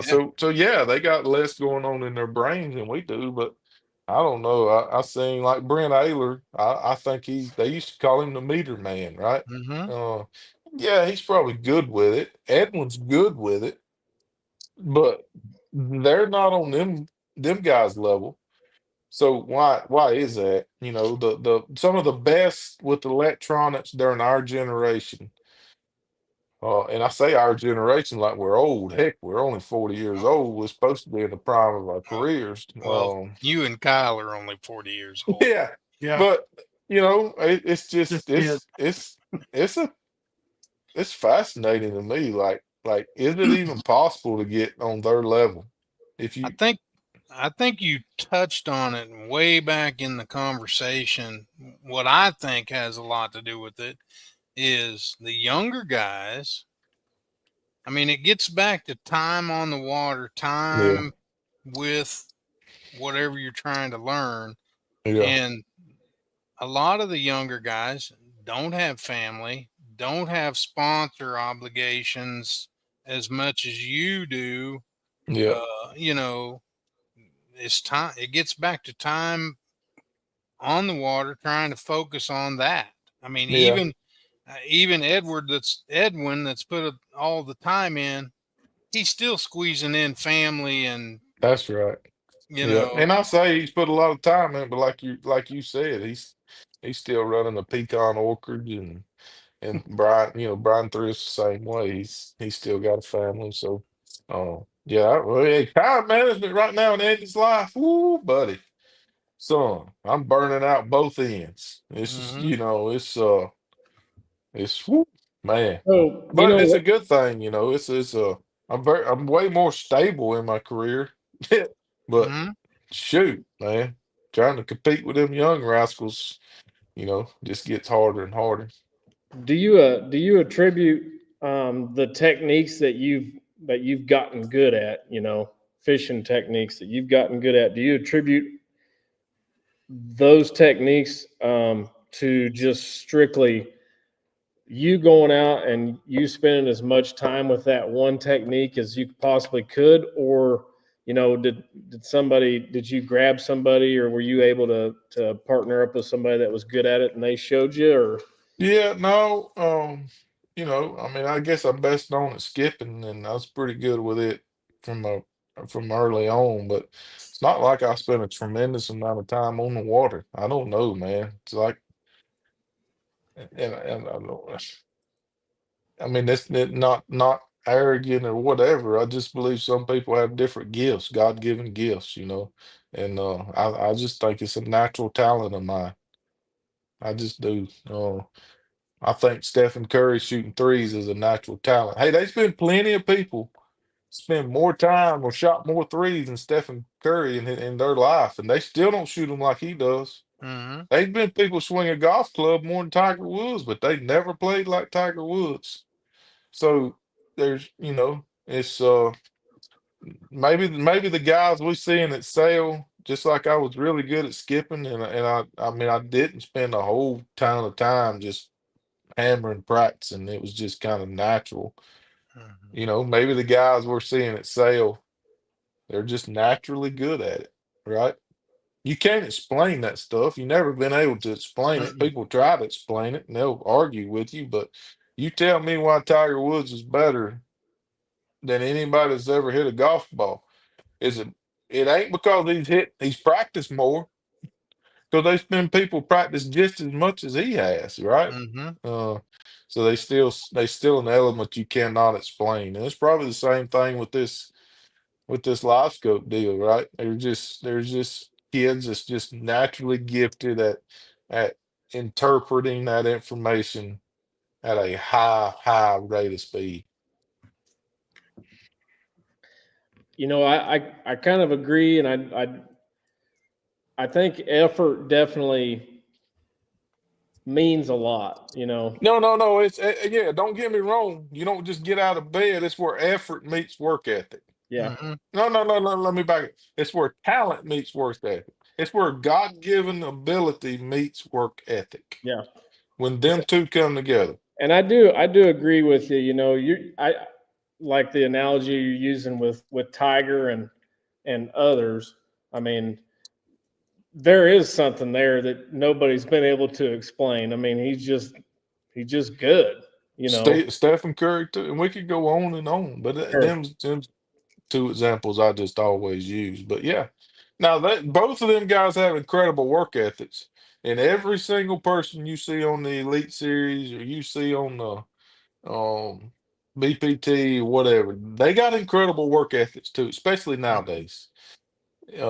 Just to get there, you got to have an incredible work ethic, but you got to have some natural talent too. I agree. And then nowadays, you probably got to, now you got in the fishing world, you got to have three things. You got to have incredible work ethic, natural talent, and some money. Yeah, that doesn't hurt either. No, it don't hurt nowadays, which is crazy because when I came up, 90% of the ones that made it was broke. You know what I mean? It's like Swindle and Skeet sharing a 99-cent cheeseburger, cutting that sucker in half to get just to eat. You know what I mean? Yeah. It's I yeah. think Kojak brought up a good point. I think he said, I think part of it is what lakes they are trying to learn on. Lakes with lots of trash fish are difficult to learn on, like Grand. Yeah. Hey, Yeah, I them mean, guys, yeah. But them guys can go to them lakes and they can decipher through a trash fish in a second. yeah, Them Well, suckers all look the same to me. I'll be throwing it all up. that Yeah, I one, mean, that, the one that made that comment's one of the best at Grand to decipher. So yeah. Yeah. But I Yeah. mean, who was it we had on that was telling us? Was it Tucker that said he could tell the lips of a Yeah. drum The or bone something like structure. that? The bone structure of a drum, and I was like, Yeah. I'm Hey, not learning that. Hey, I've heard that too now. I've heard that you can tell a drum by he's got a hard spot on his head or some crap Yeah. like That's that. what Tucker was saying. Yeah, I've heard that. Yeah, I Tucker don't. And said- Tucker I said kind of it laughed and whatever, and they told me I was like, it made me feel dumb, like I was supposed to already know that. And I'm like, oh yeah, I knew that. Hey, one of the greatest answers you can ever get from somebody ever. I told somebody this the other day. I was sitting with him at a ball game. He said, "I don't know."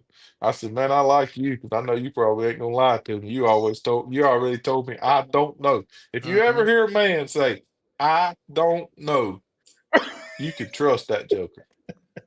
You can, I because say there's that all some the time. men that will never say, 'I don't know.' They will always have an answer. Mhm. But if you ask them a question and they say, 'I don't know,' oh, yeah, you can trust that joker." That's true. True statement. Words to live by, Andy Montgomery. Yep, That's hilarious. yep, yep. So it's funny when I get in some of these fishing situations and I hear people talking and not again, not like we're anybody, but we do have a deeper understanding of the game. And sometimes you hear some comments, you're like, man, that joker's just talking, so make they want his buddies to think he knows what he's talking about. So I didn't look at the standings or anything. Oh, I was in and, good and shape till you're in good Potomac. shape. I So was until Potomac. are you still in good shape though? Oh yeah. Career average, I'm good. Yeah. Okay. I had Because a rough year last year. they are having a cut, right? Oh, Again. it's going to 50, buddy. Yeah. And that's I mean, there's some sure enough legends that are still at this age incredible fishermen. You know, that's the that's the like if we watch a NBA game or NFL game and somebody sucks, right? We say, well, they suck.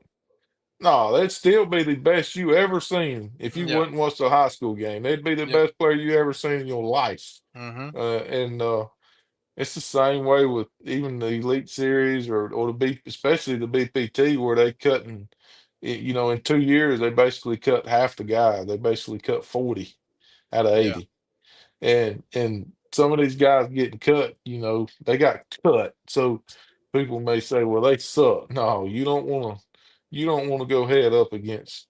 No, some people don't want to go head up against them. And fishing is one of the things where we got local hammers in every region of the country. But these guys getting cut are elite. Some of them, elite. And it's crazy, man. To think 40 guys I fished against 2 years ago gonna be gone. That sucks. Yeah. It just sucks, man. But it's kind of the state of the industry right now, I guess. I don't know. Yeah. It really sucks. But I'm good on career average. Good for next year anyway. Uh,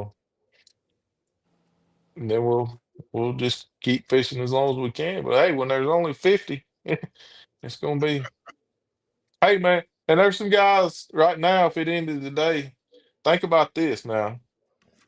There's some guys that's gonna get cut that so they do it on instead of doing it on field size since we had 80 and then we went to 65 and then we're going to 50, they do it on a percentage of the field you beat, right? That's how your career average is determined, right? Okay. Um, and I've beat 69% of the field, so basically 70% in my career on BPT. 70%. And I'm still in like 20th place on the career average or 25th place on the career average. Think about that. There's guys that's gonna get cut that's have beat 65% of the field every single year, and they're fixing to get cut. Mm. That's 65%. So they finished way in the upper half of a professional level field, and they're gonna get cut. It's just, man, something to me says if you've beat over 50% of a professional level field, you should not be able to get cut. But Yeah. you talking about guys that's classic champions and stuff, and you may think, well, they've had a bad run. No, they've beat 65%. They've beat 65%, and they're still gonna be below the cut line.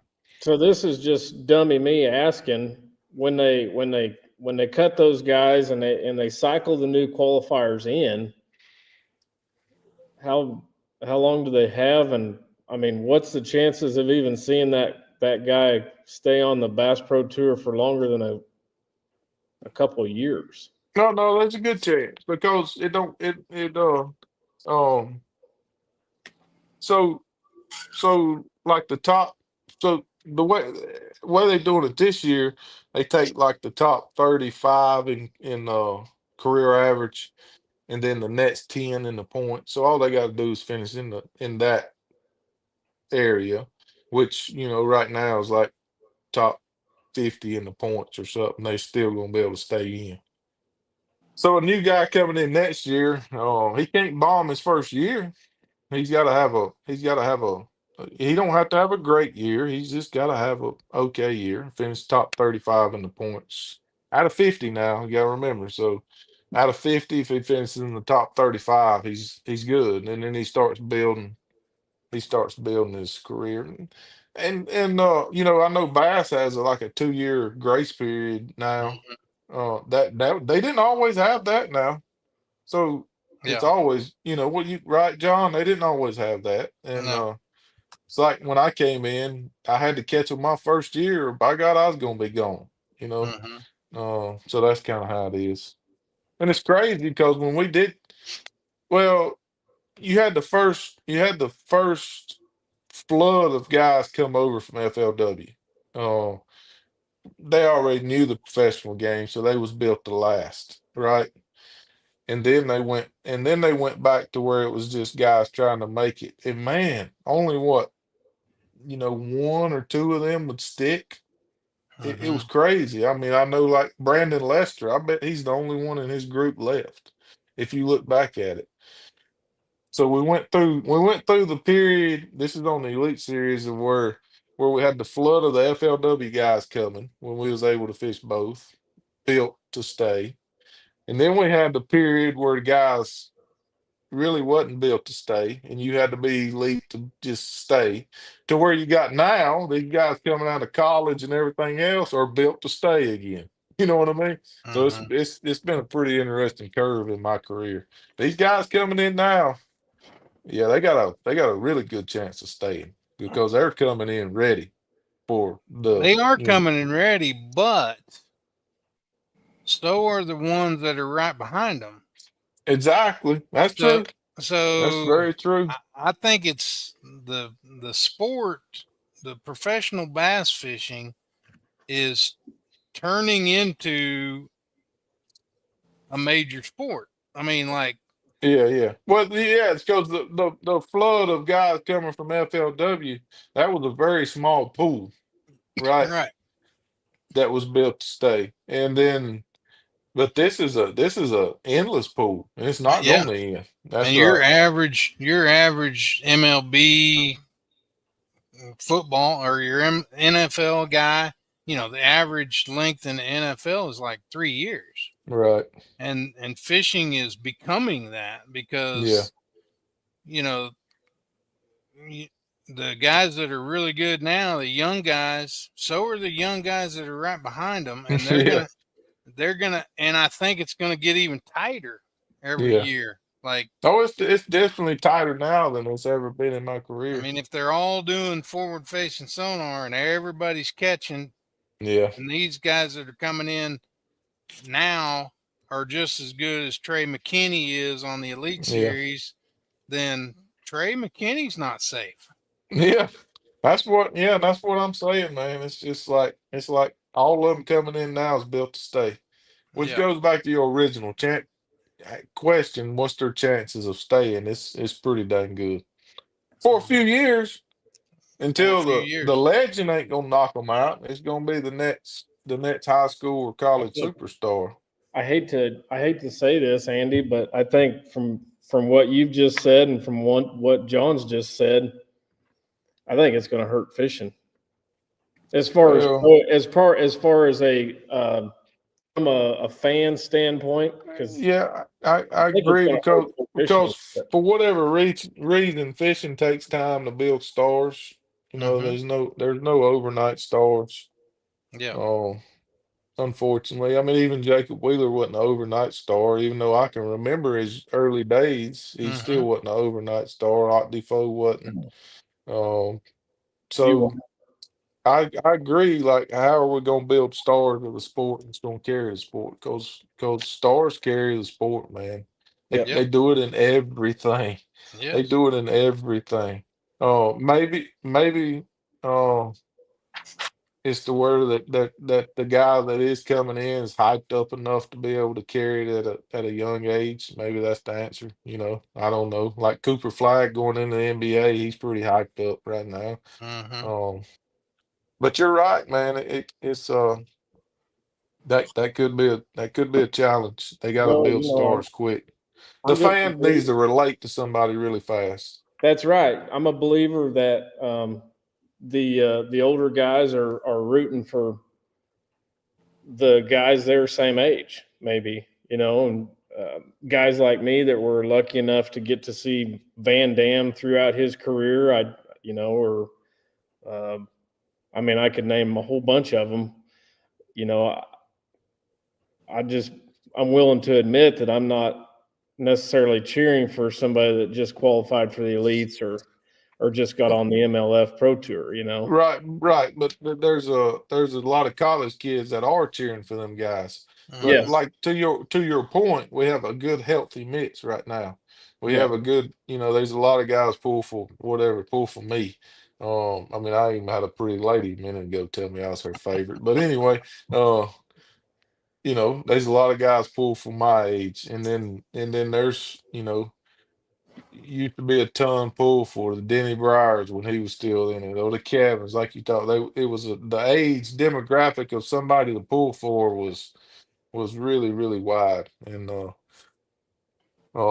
that's gonna shrink, man. That's I gonna think shrink it is. quick. It's gonna shrink really really fast, and heck, I probably don't follow sports as much as I used to because maybe the Jordans of the world aged out, and Tom Brady's of the world, and the people. It's harder for me to pull for a young guy in them sports, not because I don't like them. I mean, I love some of these young kids. I don't like. I tell people this, like I'm not a fan of live scope, and don't bash me for that. But you got to hear me out on it. I'm not a fan of it, right? But I'm a fan of Drew Gill, and I'm a Mm-hmm. fan of Jake Lawrence. And too many times in today's fishing world, they're getting intertwined to where you become not a fan of Drew Gill or not a fan of Jake Lawrence, and that's just not right. Right. Right. I mean, Drew's handled some situations like a true elite professional would handle them. Mm-hmm. He's an elite scope. I mean, I'm not a fan of scoping, but I'm a fan of Drew Gill. So, um, maybe we can get past this scoping part where even we can pull for the actual person and not the way they're doing it. I agree. So it's a very interesting time in fishing. It's going to be interesting in the years to come. Yeah. But like you said, that's a very valid point. Right now, we got all age demographics as big fans as our sport gets younger and younger and younger and younger, and it is. Are we going to keep that middle and older age demographic? Do you think maybe that might be in the future that may help the team thing even more? Like, give us something to cheer for Yeah, or root yeah. I don't know. for, or I don't know. I somewhere don't for know. the guys Well, that. the team deal we're fishing now. I mean, once we get our careers over, it won't be us fishing them team things. So But I think maybe it eventually could there'll be be a though. legend trail. Yeah, Eventually there'll be a legends trail yeah. for sure. But eventually it'll die off, right? I mean, I don't know that the legends of golf is as popular as it was 10, 15 years ago, right? Because all that fan base is kind of dying off, maybe. I don't know. Like legitimately dying off, right? Is that what you're Yeah, saying? yeah. So, I mean, there'll be a time when people won't know who Hank Parker and Bill Dance and Denny Breyer is. That what you just said is part of something that is pretty sad with the younger and us older. Sometimes us older anglers are to blame for some of that. Like, I had a guy the last ABA tournament at Bone Creek. I had a kid in the. I drew a co-angler, which is rare. We don't have that many co-anglers. But we were talking about, and he was in a club in Kansas somewhere, and we were talking about just fishing and who his favorites were and what he was. And when I fish a tournament, I have a Brian Kershaw whistle in my pocket. Yeah, And yeah, whenever I catch a fish, I blow the whistle. yeah. And I blew the whistle, and He didn't know what you was doing, did he? didn't have a clue. He didn't know what it was. I'm like, do you He know what? thought you was a crazy loony bird calling a I bird said, do you know in. what this is? Yeah, And I told him the whole story, and he was amazed at that story. yeah, And I'm like, why hasn't somebody in his club told him that story? yeah, yeah. And Yeah, WA, I don't know. Huh? We'll That yeah. that's part of our fault. It is, it is. Clubs Not are, just in bass fishing, but history's dying, yeah, period, really. yeah, So yeah. it's just the evolution of life, I guess. We'll just roll through it. Heck, Yeah, I got a cattle farm, enjoy cattle. It's hard to find somebody my age, and I'm 40, that enjoy raising cattle. So yeah, everything will work itself out though. yeah. Well, It's just a evolution of the ever sport, really. My nephew, he's kind of a decent basketball fan. I wouldn't call him a big basketball fan, but he ain't got no clue how good Michael Jordan was. It's gonna be the same way in fishing.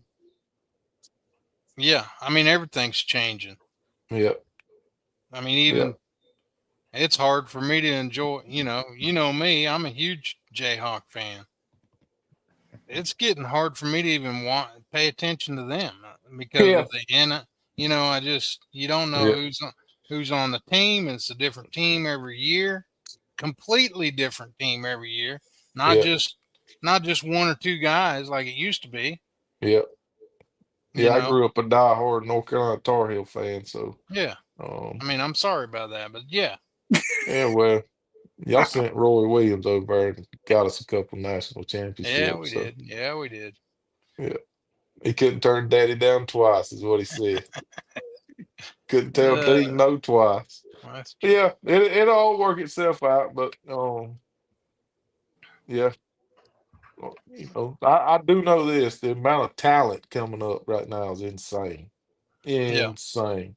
Now, where that takes our sport, who knows? But there's going to be some insanely talented fishermen coming up, and we don't know where live scope's going to go in the future, right?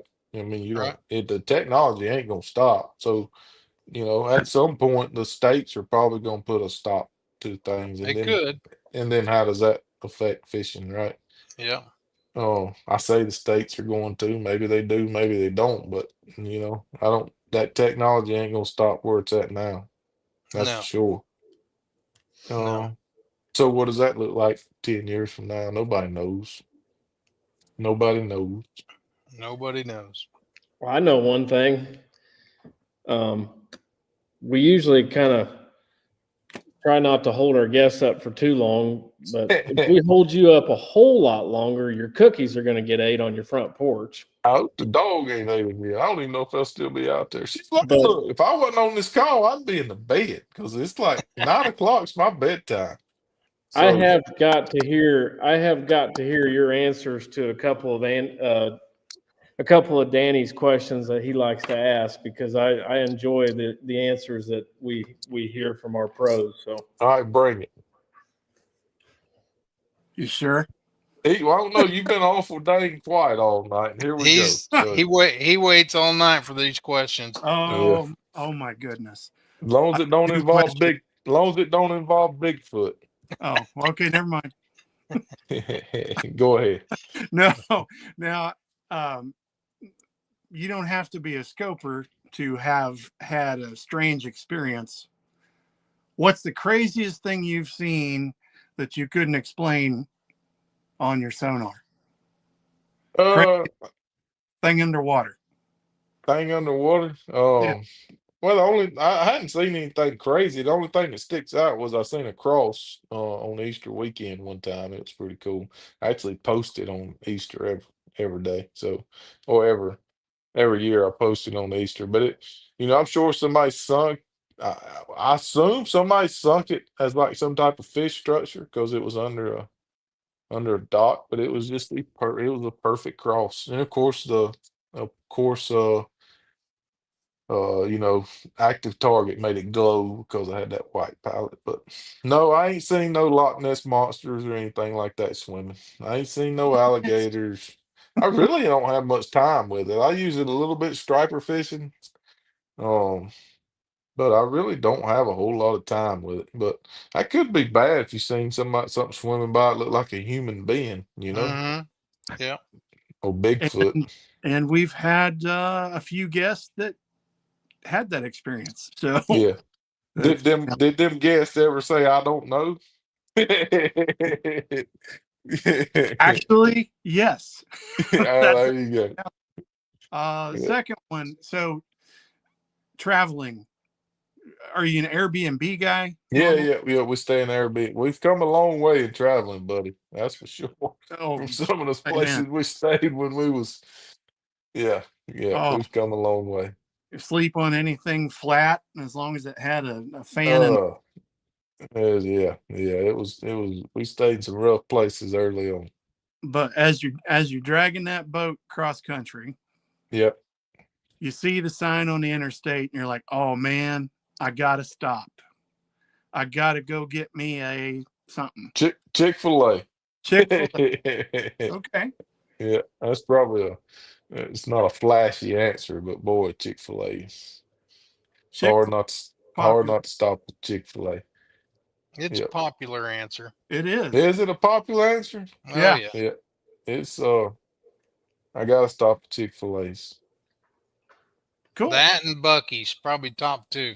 Yeah. I used to like Bucky's, but man, Bucky's busy. Holy smokes. You don't ever stop in that one in East Tennessee on a Sunday. Buddy. There's one way in and one way out. And it takes you an hour to get out. It's bad. Everybody's coming out of Pigeon Forge, campers everywhere. I'm serious. There's one way in and one way out. It ain't like it's on a road where you can go left or right. It's one way in and one way out. And it is bad on a Sunday. It's not a I've very done good it. design. Oh, heck no. And I've done it twice. That shows how dumb I am. Andy, what breed of cattle you got, and what's your favorite cut of beef? So it's Hereford cattle, and this is gonna surprise you. So Hereford, I raise registered Hereford cattle. Hamburger. You probably never expected that, did you? I was That might thinking be like a brisket. Brother. fillet I or was thinking T-bone or brisket. brisket. Nope, straight hamburger. And good hamburger out of I mean it's just good, not the ones you buy at the grocery store. But Yeah, you you can I tell mean the difference. even in spaghetti you can tell a Yeah, monster you difference. can. So yeah, I'm weird. I'd probably rather have a good hamburger steak than I would a good steak. Yeah.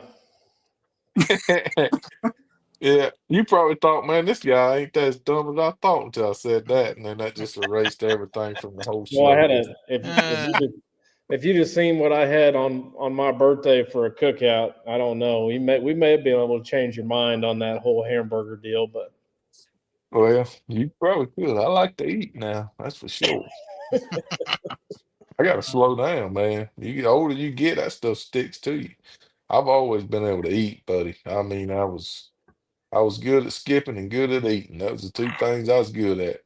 And hey, man, it wants to get on you and stay now. And I work hard now. I work hard every day on the farm, but that stuff don't leave as easy.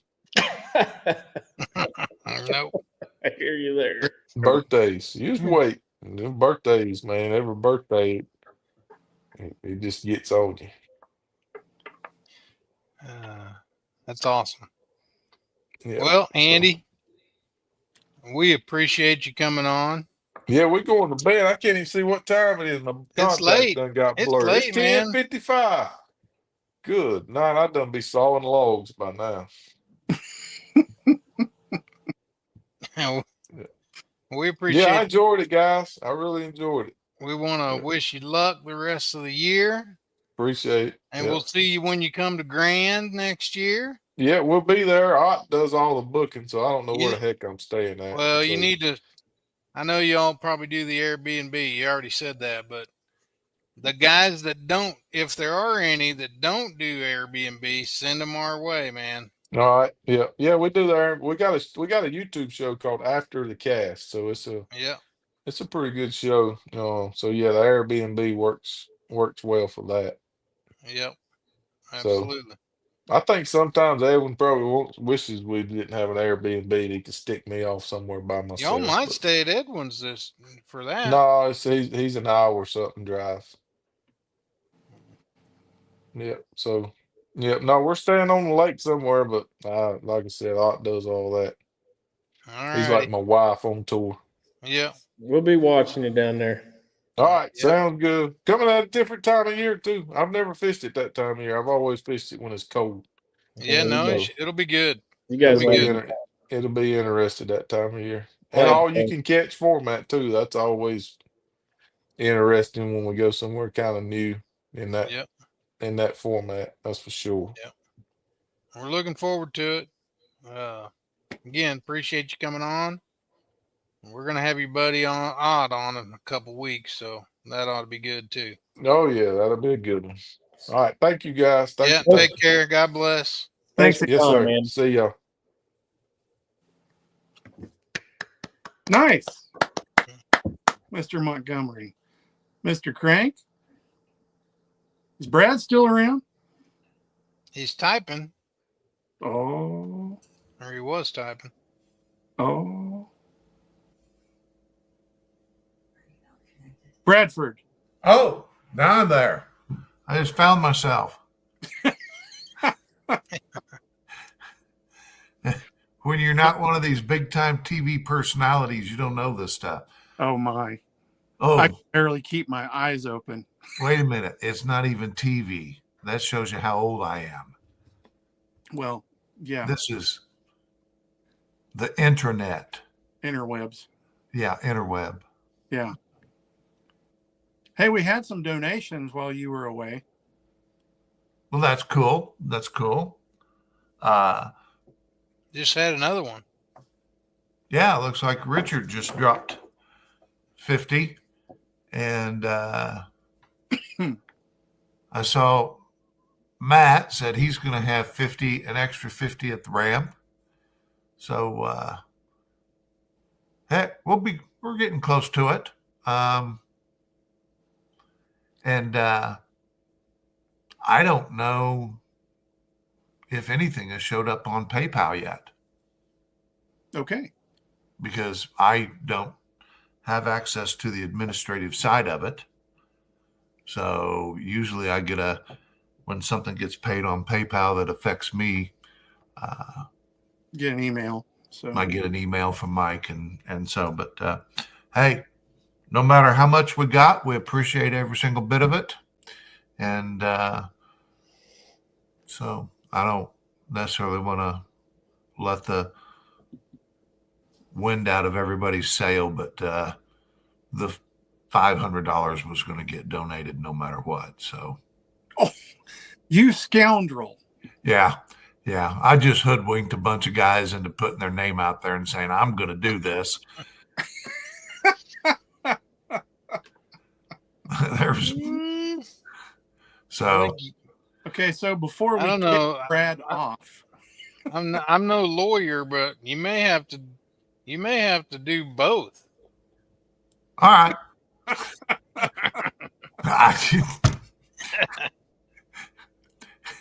Well, what's it going to go to other than a good cause, right? That's True. right. True. Yeah. So no, I appreciate everything that everybody came on and made donations and I'm looking forward to being there and we will have another successful year. Absolutely. Yeah. Should be good. All right. How many entries do we have? Do anybody know that information? Yeah. I've got 5 so far. There you go. More than I knew. 5 so far, but by far and away, the majority of the guys pay at the ramp. Yeah. They just show up and pay their money at the ramp. And we do know that there's a few guys that have got other commitments, and that happens. It's going to happen every single week of the year, no matter what. So you just go ahead and do what you can, and we go from there. And again, before we kick Brad out and off the show, tomorrow night we're going to do another edition of On the Clock with KBN, and Travis Birch is going to join us, and we're going to talk about how Stong is going to work. Yeah.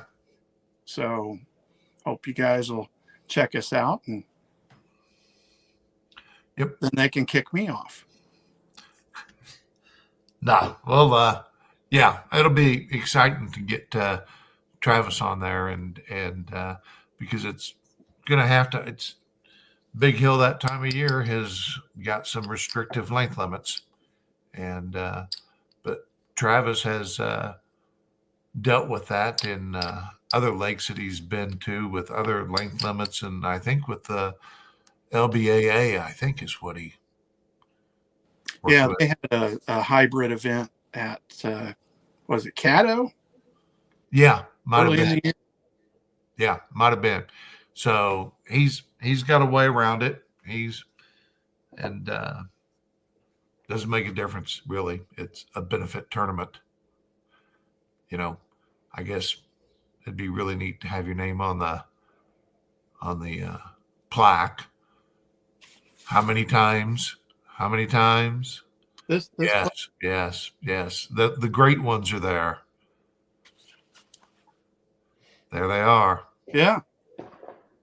So, but anyway, I will. I guess I will see you tomorrow evening, Danny, and then I will see you Friday. Don't tell anybody that. Okay. about our other shenanigans. I'm not saying a word. Mum's the word on that other process. Oh, I'm just waiting for you to make the connection. well, if you saw earlier, our connection was in Arkansas receiving an award from BASCAT today. Yes. So I don't believe he's the one that the company's named after. True. Also true. But no matter what, we still got to meet up and we'll do it. Apply. We'll make it happen. And then I've got to head down to Albers on Saturday. Mary and I are going to run down there and grab lunch somewhere and pick that stuff up. And so other than that, we're done. And I thank you all very much for everything you've done. And I'm going to log off and you all can finish up your finishing up. Cool. Good seeing you, Brad. Good seeing you. Yep. Thanks, Brad. Have fun in that foreign country that you're going to.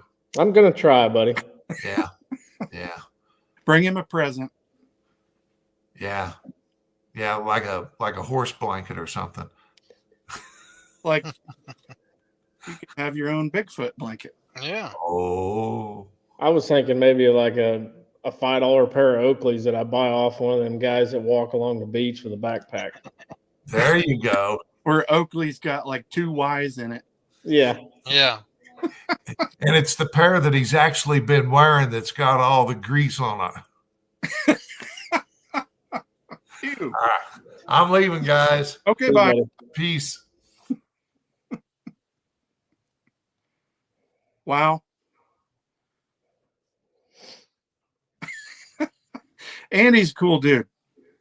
Yeah, I knew that would be a pretty good one. Glad you got him on. You just went silent. I was just checking the time. Yeah. It's that time, isn't it? The bus leaves early for me on Wednesday morning. I leave early on Wednesday mornings too. I don't. We have no storm tonight to keep me awake, so I don't know what to do. Drink coffee. Yeah. I'll start about 4:30. Think about ways that I can quit the dang concrete from sweating. Maybe our listeners can help me with that. I don't know if he's still listening on here or not, but I guarantee you one of them could. That's a weird deal. It did get better today when I turned the AC down to a colder temperature and let it run for a while, and then when I went back, it had dried up quite a bit. The sweating. When they cleared that off, there wasn't any natural like puddles of water out there in that area, was there? I mean, they're all over the place out here. I mean, you've seen it when it rains. It puddles.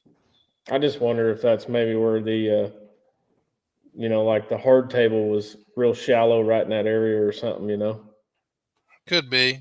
And with all the rain we've had, we never had this problem last year. So I'm thinking combination of all the rain we've had, the groundwater must be, full, whatever. And I mean, that's what I've read. That's what causes it is the pressure, groundwater pressure. But you would think with the plastic underneath there that it wouldn't, unless it's somehow seeping between the plastic and the concrete, which could be, I guess. Yeah. Just in that specific section, maybe since you said it's only that middle room, right? Yeah, pretty much. There's a So little maybe bit it's in just the underneath that room, maybe. there's a little bit on the room next to it that we're seeing, but not near as bad as that room.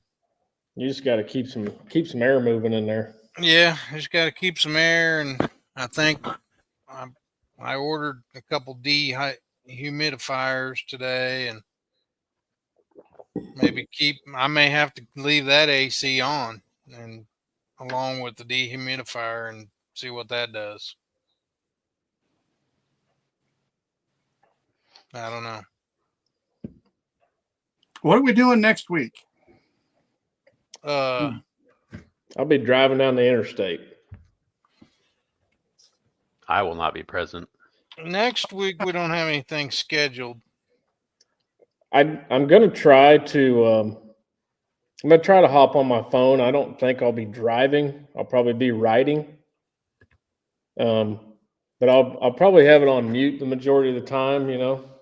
Yeah. I would like to. We're just going to be cruising down I-44 towards Tulsa, I believe, around that time frame. So if I can keep the crowd quiet in the car, I'll chime in a little bit. Well, actually, the opposite would be more entertaining. Yeah. It probably would be. Four grown adults in a car all by themselves. Yeah. We didn't. You're probably right. You're probably onto something, Dave. Me and my brother-in-law, yeah. Uh-huh. I can come to you guys live from the Creed concert. Well, that'd be cool. That would be good. Outstanding. Probably not. I'll be too busy. I bet that's a copyright violation. Maybe. Maybe not if you did it before they went on stage. I guess you could do that. That's true. If me and Moody pop a decent bag this weekend, I'll have something to talk about too. So We'll go do that for sure. Absolutely do that for sure. yeah, it's funny that Andy was talking so much about that bite window at the end of the day, and it hit pretty close to home because Sunday at quitting time for us in that future bass was 1:00, and I didn't catch that 5-pounder until it's 12:35 or 12:40. Yeah. It's just an afternoon. It was an afternoon kind of deal, I guess. It took us all day to catch 3 fish, but You didn't answer my question the other night. I didn't. I was gonna maybe wait until the show was over. I saw who was watching. He definitely doesn't need any help. Scott's been on a roll this year, catching them, and so is Kojak. So, and I those guys have been hammering them all year. They've been beating up on me and Mark pretty bad. So I need all the help I can get. I don't know if Kojak is still on. It was good to have him watching though. Mm-hmm. He would be kind of a charm to get on here if we could get him on here sometime. Yeah, it'd be good.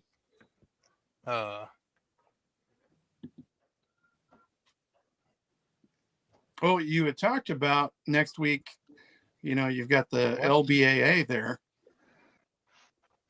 You had mentioned maybe getting Travis and some of the ladies on. Yeah. Oh, that's next week. Yes. My mind wanders. I understand that a lot more. I mean, like we didn't have Andy scheduled until yesterday, so no worries at all. But yeah, we can maybe get a couple ladies on and Travis, and would be cool. Do that next week, maybe. We'll try that. Groovy, man. Yeah, I've got a whole new thing that I'm going to start asking, or a new question, new weird question. And I'm going to save it. I'm not going to mention it right now. I'm just teasing you that I have a plan. Nice. Well, I'll tease whoever's left listening to this show with I've got maybe a little bit of a new idea, and if you guys kind of maybe agree to it, we may try to start off and on transitioning to this. So What was that? we'll get off here in a minute, and I'll pitch it to you guys. Okay. Guys, thanks for watching. Some of us got to go to bed. Hey, seriously though, thanks for watching. Thanks for putting up with Brad and I and our stammering around. It's the biggest event of the year in our eyes, the scholarship event, and we try to promote it as much as possible. And this was just something a little bit different.